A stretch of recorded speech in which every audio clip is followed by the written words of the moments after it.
আসসালামু আলাইকুম। আমন্ত্রণ বাংলা ভিশন সংবাদে আপনাদের সাথে আছি আমি নাদিরা আশরাফ। পিআরের কারণে নেপালে কয়েক বছরে 14 বার ক্ষমতা পরিবর্তন হয়েছে বলে মন্তব্য করেছেন বিএনপির স্থায়ী কমিটির সদস্য ডক্টর এজেডএম জাহিদ হোসেন। গতকাল বিএমএ ভবনে ফার্মাসিউটিক্যাল রিপ্রেজেন্টেটিভ অ্যাসোসিয়েশনের জাতীয় সম্মেলনে এমন মন্তব্য করেন তিনি।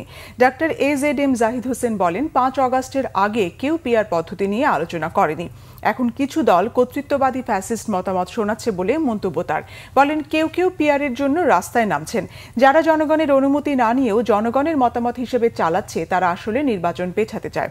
ডক্টর জাহিদ বলেন, দলবাজি করার জন্য জনগণ না চাইলেও নিজেদের মতামতকে জনগণের মতামত চালিয়ে দেওয়ার জন্য যারা দাবিদারি করছেন তারা স্বৈরাচারকে ফিরিয়ে আনতে চাচ্ছেন বলেও মন্তব্য বিএনপির এই নেতার।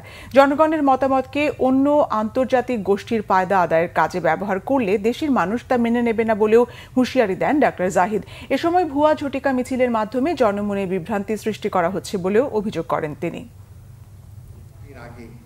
অথবা এই গত 16-17 বছরে আমরা কেউ প্রপোর্শনাল রিপ্রেজেন্টেশন অর্থাৎ পিআর চাই কখনো শুনেছেন?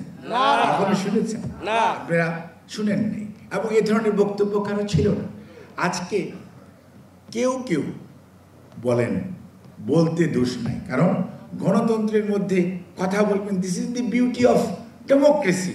এবং মত প্রকাশের যে ভিন্নতা থাকবে, this is the beauty of democracy. এটির মধ্যে কোনো সমস্যা নাই।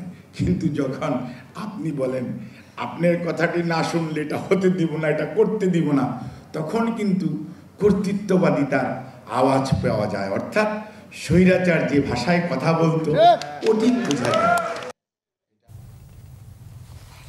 বাংলাদেশ জামাত ইসলামের সেক্রেটারি জেনারেল অধ্যাপক মিয়া গোলাম পরওয়ার বলেছেন, জনসমর্থন ছাড়াই দেশের একটি রাজনৈতিক দল গায়ের জোরে সরকার পরিচালনার দায়িত্ব নিতে ব্যস্ত হয়ে পড়েছে। শুক্রবার বিকেলে রংপুরে জামাতের আয়োজনে স্থানীয় পাবলিক লাইব্রেরি মাঠে জুলাই জাতীয় সনদের ভিত্তিতে নির্বাচন সহ 5 দফা দাবি কর্মসূচিতে একথা বলেন তিনি। সরকার নিরপেক্ষ আচরণ না করায় আন্দোলন করা হচ্ছে উল্লেখ করে মিয়া গোলাম পরওয়ার বলেন, জামাত ইসলামী সংস্কার, জুলাই সনদের আইনি ভিত্তি, গণহত্যার বিচার, লেভেল প্লেইং ফিল্ড নিশ্চিত করা এবং ফ্যাসিবাদের দোসরদের বিচারের মধ্য দিয়ে আগামী ফেব্রুয়ারিতেই নির্বাচন চায়। দিন বদলের পালা এসেছে, গায়ের জোরে কোনো কিছু আর দখল করতে দেয়া হবে না বলেও মন্তব্য করেন তিনি। উপদেষ্টার জুলাই ঘোষণার মধ্যে সেই দুর্বলতা, উনি লেভেল প্লেইং ফিল্ড রাখতে পারেননি। আমাদেরকে গোপন রেখে জুলাই ঘোষণার ড্রাফটকে আমাদের সকলের কাছে সাপ্লাই দেওয়া হয় নাই। তাহলে বোঝা যায় যে এই জুলাই ঘোষণার ড্রাফট করার সময় বিএনপির সাথে পরামর্শ করেছে, জামাতের সাথে পরামর্শ হয় নাই। মনে রাখবেন, বিরোধী দলকে দমন করে দমন, পীড়ন, খুন, ফাঁসি, জেল, রিমান্ড, আয়নাঘর দিয়ে আজীবন ক্ষমতায় থাকার স্বপ্ন যারা দেখেন, সেই দিন শেষ হয়ে গেছে।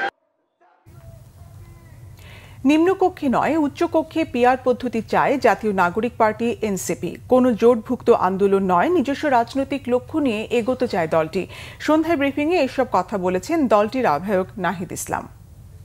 সাম্প্রতিক যে আন্দোলন এবং রাজনৈতিক জোট বা একীভূত হওয়া নিয়ে বিষয়, সেই বিষয়ে আমরা স্পষ্ট করেছি জাতীয় নাগরিক পার্টি তার লক্ষ্য উদ্দেশ্য নিয়েই এগোবে।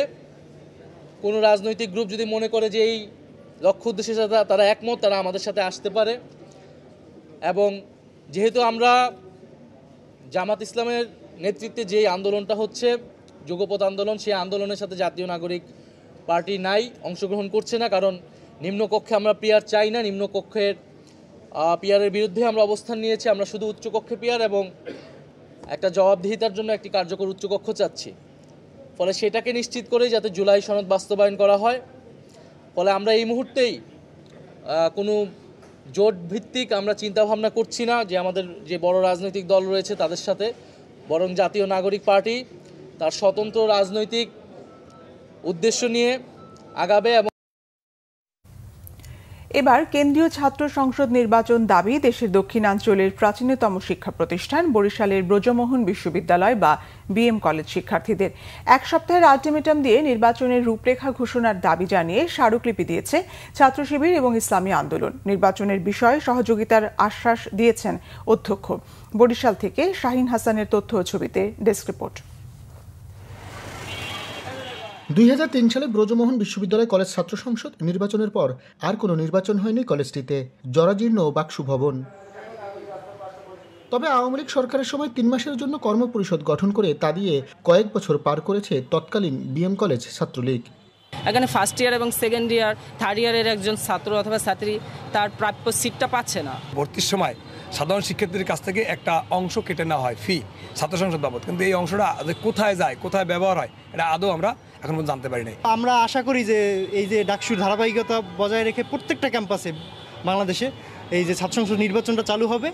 এদিকে নির্বাচনের রূপরেখা ঘোষণার দাবিতে 1 সপ্তাহের আলটিমেটাম দিয়ে বিএম কলেজ অধ্যক্ষ বরাবর স্মারকলিপি দেওয়া হয়েছে। সবার আগে আমরা এখানে দাবি তুলেছি বাকসু নির্বাচনে, বাকসুর যে গঠনতন্ত্র প্রণয়ন এবং গঠনতন্ত্র সংশোধন করে দ্রুত সময়ের মধ্যে এখানে বাকসু নির্বাচনের রোডম্যাপ দেওয়া জরুরি বলে আমরা মনে করছি। কলেজ প্রশাসন যদি তার জায়গায় আন্তরিক থাকে, শিক্ষার্থীরা তাদের পাশে আছে, ইনশাল্লাহ এই বিএম কলেজেও অবাধ সুষ্ঠু একটি শিক্ষার্থী বান্ধব ছাত্র সংসদ নির্বাচন উপহার দেওয়া সম্ভব।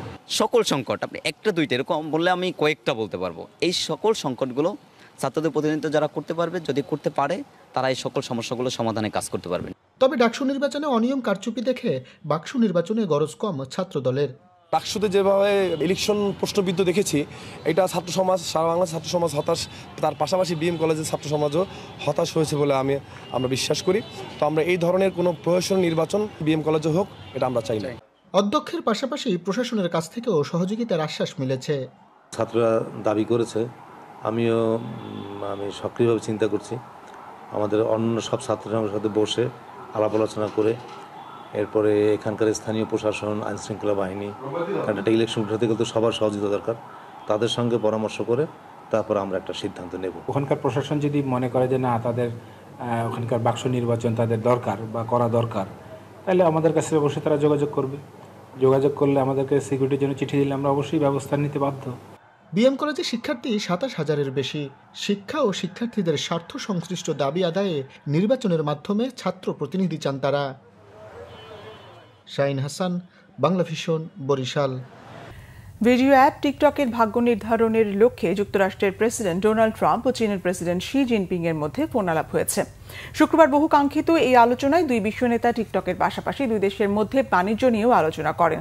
প্রেসিডেন্ট হিসেবে দায়িত্ব নেওয়ার পর চীনা প্রেসিডেন্টের সঙ্গে এটি ট্রাম্পের দ্বিতীয় ফোনালাপ। আলোচনার বিষয়ে বিস্তারিত কিছু জানানো না হলেও বিশ্লেষকদের ধারণা টিকটকের মালিকানা হস্তান্তর নিয়ে চূড়ান্ত চুক্তি এই দুই দেশের মধ্যে শুল্ক নীতি নিয়ে আলোচনা হয়েছে। এর আগে বৃহস্পতিবার ফক্স নিউজকে দেওয়া এক সাক্ষাৎকারে ট্রাম্প বলেন, টিকটক ও বাণিজ্য নিয়ে দেশ দুইটি একটি চুক্তির খুব কাছাকাছি আছে। চীনের সঙ্গে যুক্তরাষ্ট্রের ভালো সম্পর্ক বলেও মন্তব্য তার। গেল 5 জুন মার্কিন প্রেসিডেন্ট ট্রাম্প জানান প্রেসিডেন্ট শি তাকে চীন সফরের আমন্ত্রণ জানিয়েছেন। পাল্টা আমন্ত্রণ ট্রাম্পও শি জিনপিংকে যুক্তরাষ্ট্র সফরের আহ্বান জানান। এই ছিল এখনকার মতো। পরের সংবাদ বেলা 12টায় দেখার আমন্ত্রণ রইল। এছাড়া বাংলাভিশন সংবাদ ও সংবাদ সংশ্লিষ্ট অনুষ্ঠান দেখতে ভিজিট করুন www.bbnews24.com ও facebook.com/banglavishannews এবং সাবস্ক্রাইব করুন youtube.com/banglavishannews। ধন্যবাদ।